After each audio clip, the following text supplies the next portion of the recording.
Good afternoon, everyone.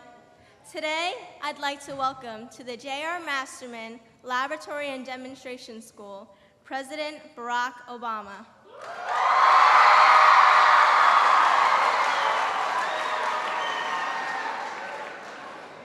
It is a great honor for me to be here today, speaking for the students of my school, my city, and my country.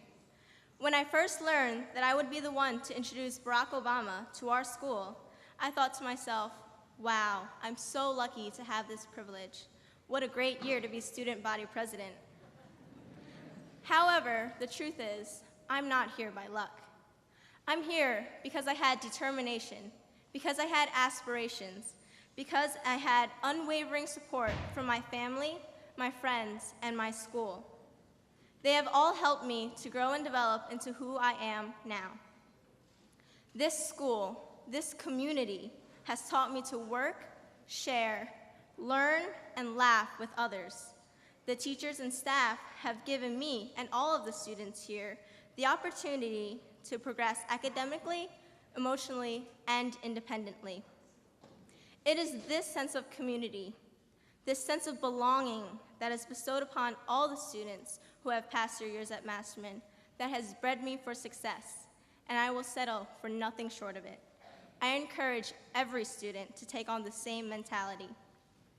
And now, it is my great pleasure to introduce to you someone who has achieved the success that we all hope for and gone beyond to change the very nation in which we live. Ladies and gentlemen, please welcome the President of the United States, Mr. Barack Obama.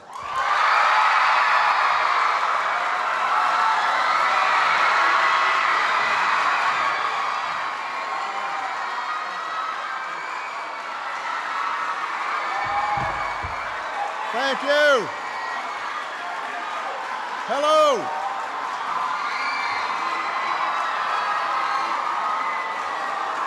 Thank you. Thank you. Well, hello, Philadelphia. And hello, Masterman. It is wonderful to see all of you. What a terrific introduction by Kelly. Give Kelly a big round of applause.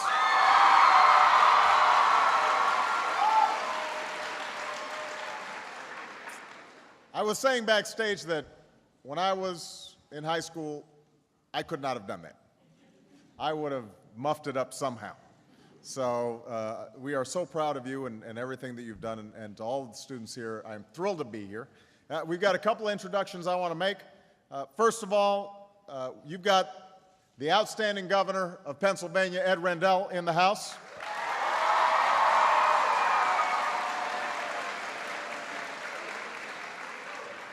The mayor of Philadelphia, Michael Nutter, is here.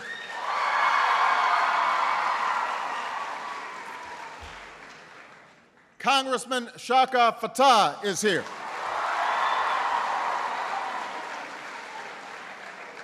Congresswoman Allison Schwartz is here. Your own principal, Marge Neff, is here.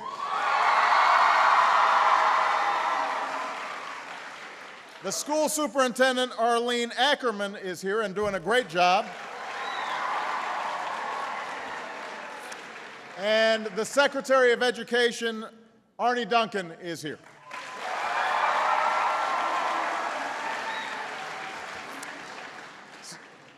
And I am here.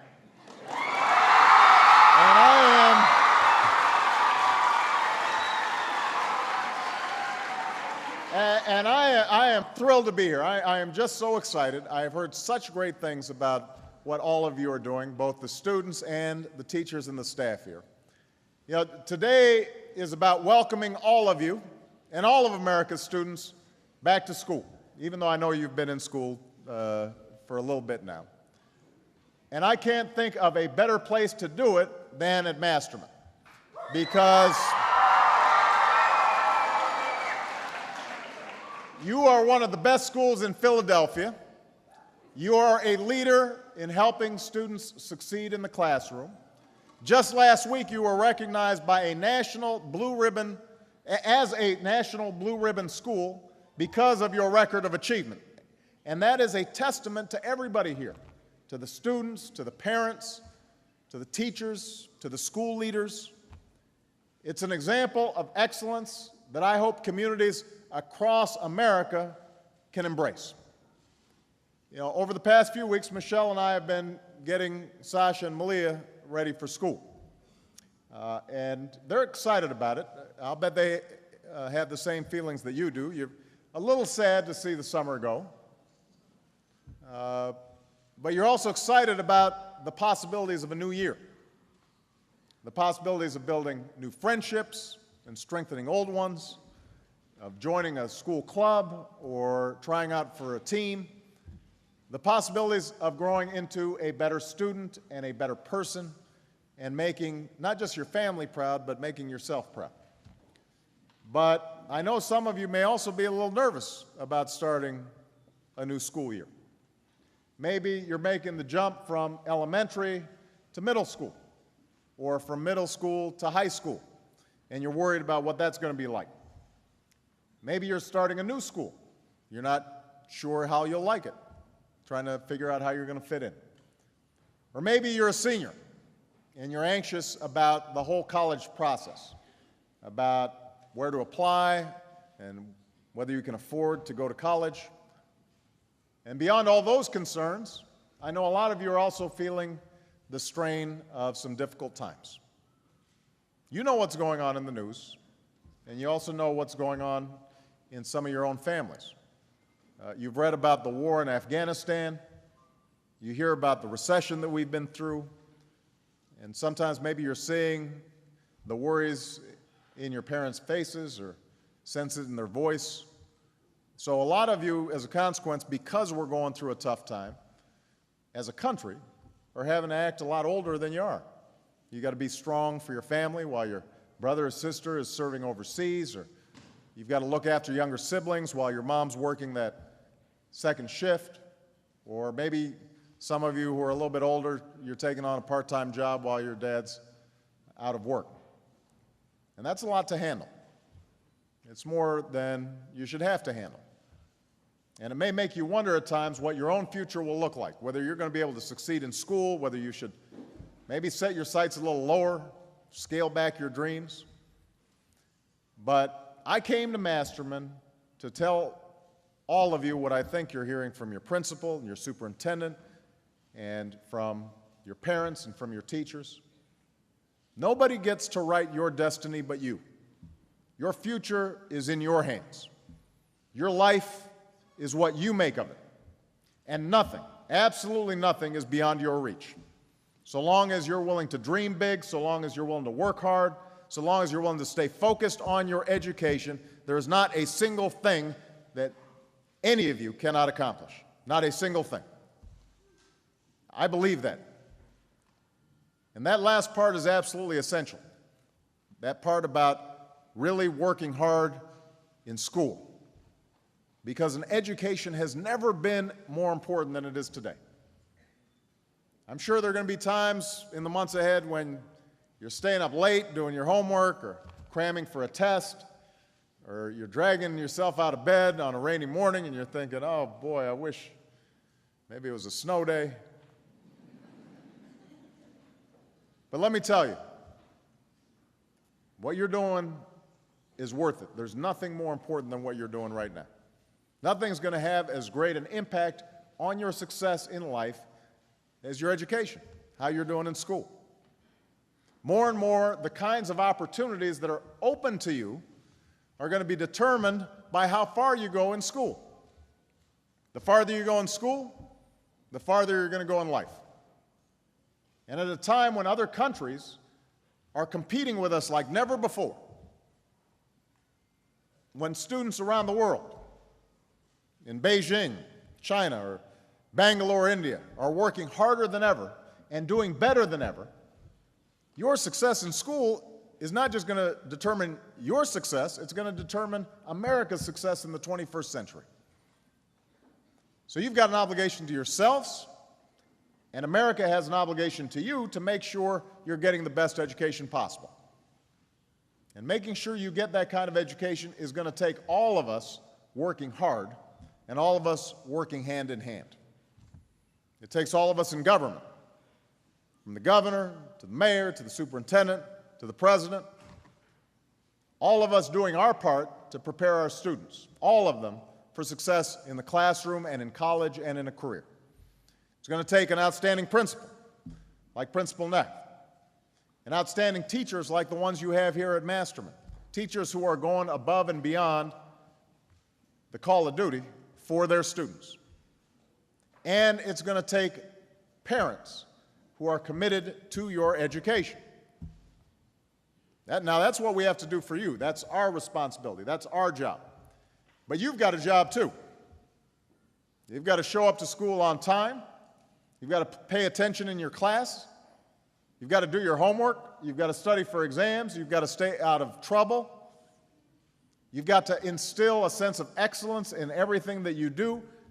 That kind of discipline, that kind of drive, that kind of hard work is absolutely essential for success. And I can speak from experience here because, unlike Kelly, I can't say I always had this discipline. See, I can tell she was always disciplined. I wasn't always disciplined. I wasn't always the best student when I was younger. I made my share of mistakes. I still remember a conversation I had with my mother in high school. I was kind of a goof-off. And I was about the age of some of the folks here. And my grades were slipping. I hadn't started my college applications. I was acting, as my mother put it, sort of casual about my future. I was doing good enough. You know, I was smart enough that I could kind of get by. But I wasn't really applying myself. And so I suspect there's a conversation that'll sound familiar to some students and some parents here today. She decided to sit me down and said I had to change my attitude. My attitude was what I imagine every teenager's attitude is when your parents have a conversation with you like that. I was like, you know, I don't need to hear all this. I'm doing okay. I'm not flunking out. So I started to say that, and she just cut me right off. She said, you can't just sit around waiting for luck to see you through. She said, you can get into any school you want in the country if you just put in a little bit of effort. And she gave me a hard look, and she said, you remember what that's like? Effort? Some of you have had that conversation. And it was pretty jolting, you know, hearing my mother say that. But eventually her words had the intended effect because I got serious about my studies. And I started to make an effort in everything that I did. And I began to see my grades and my prospects improve. And I know that if hard work could make the difference for me, then it can make a difference for all of you. And I know that there may be some people who are skeptical about that. Sometimes you may wonder if some people just aren't better at certain things. You know, well, I'm not good at math, or I'm just not, you know, really interested in my science classes.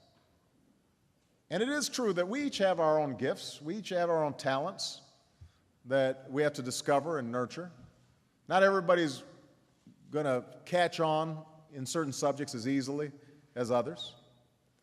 But just because you're not the best at something today doesn't mean you can't be tomorrow. Even if you don't think of yourself as a math person or a science person, you can still excel in those subjects if you're willing to make the effort. And you may find out you have talents you never dreamed of. Because one of the things I've discovered is excelling, whether it's in school or in life, isn't mainly about being smarter than everybody else. That's not really the secret to success. It's about working harder than everybody else. So don't avoid new challenges, seek them out. Step out of your comfort zone. Don't be afraid to ask for help. Your teachers and your family are there to guide you. They want to know if you're not catching on to something because they know that if you keep on working at it, you're going to catch on. Don't feel discouraged. Don't give up if you don't succeed at something the first time. Try again and learn from your mistakes. Don't feel threatened if your friends are doing well.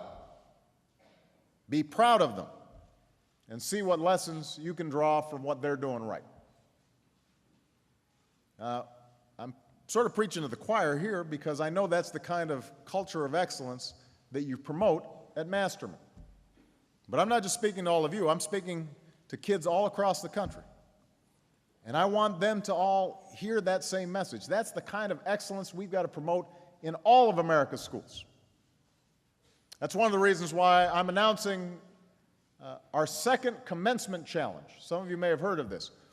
If your school is the winner, if you show us how teachers and students and parents are all working together to prepare your kids in your school for college and a career, if you show us how you're giving back to your community and your country, then I will congratulate you in person by speaking at your commencement.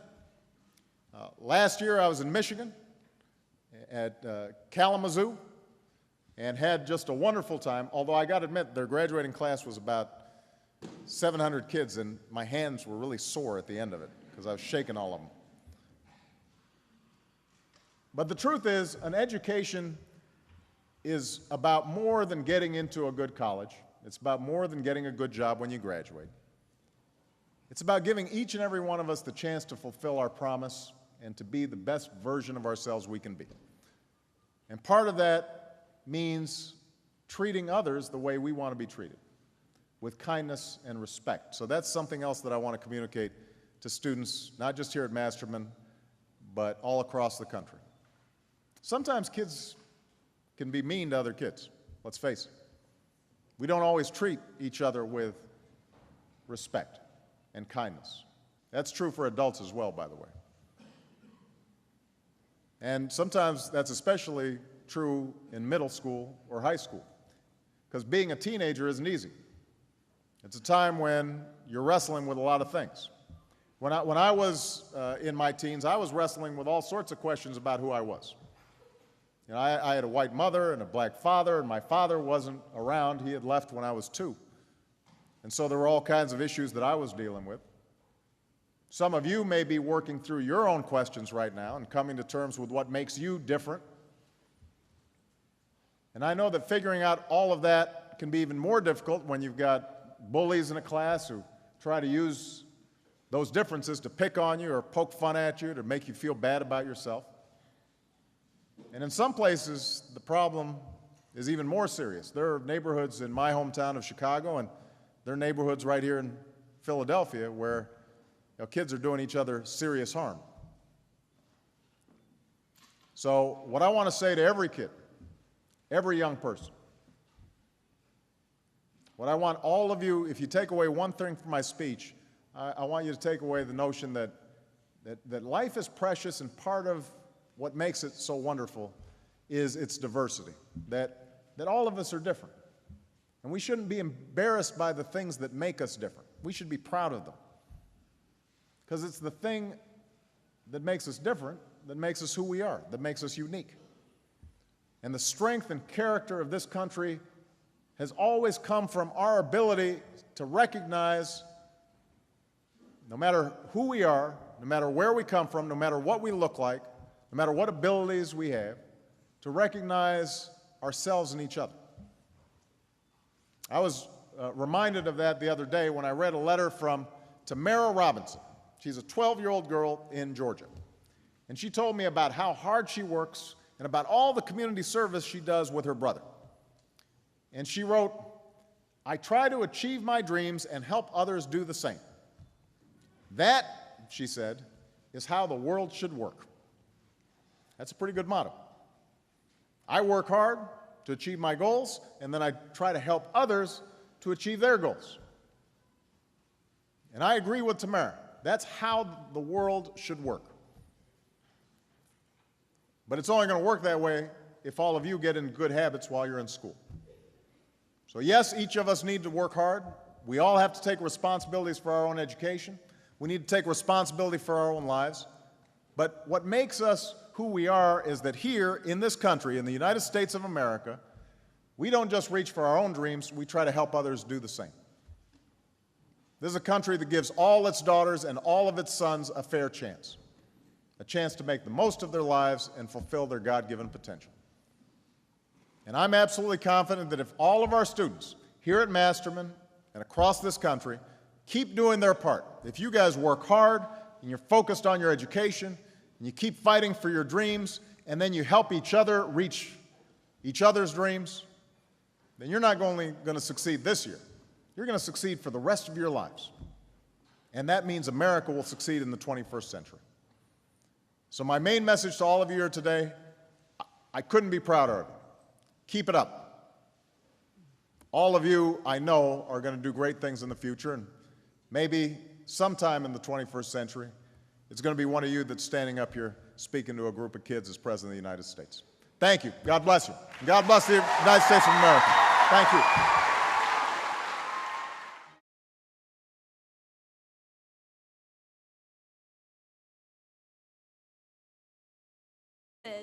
I'm not here by luck.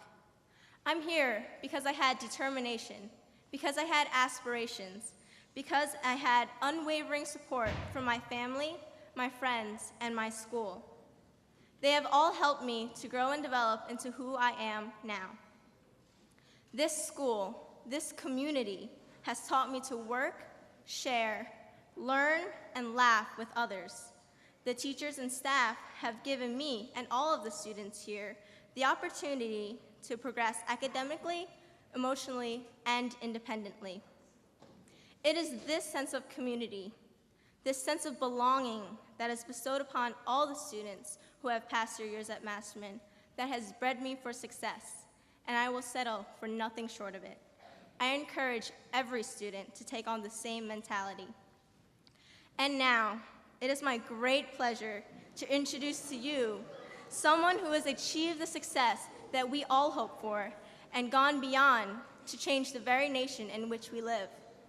Ladies and gentlemen, please welcome the President of the United States, Mr. Barack Obama.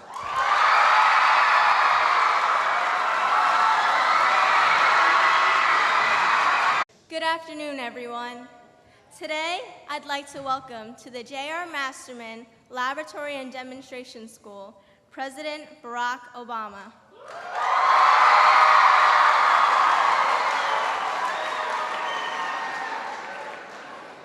It is a great honor for me to be here today, speaking for the students of my school, my city, and my country. When I first learned that I would be the one to introduce Barack Obama to our school, I thought to myself, wow, I'm so lucky to have this privilege. What a great year to be student body president. However, the truth is,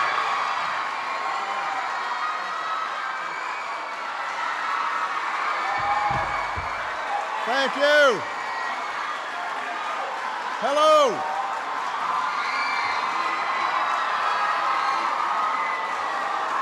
Thank you. Thank you. Well, hello, Philadelphia.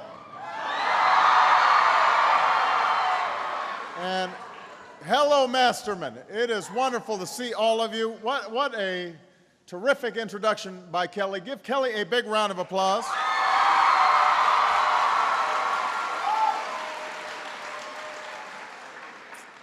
I was saying backstage that when I was in high school, I could not have done that. I would have muffed it up somehow. So we are so proud of you and everything that you've done, and to all the students here, I'm thrilled to be here. We've got a couple of introductions I want to make. First of all, you've got the outstanding governor of Pennsylvania, Ed Rendell, in the house.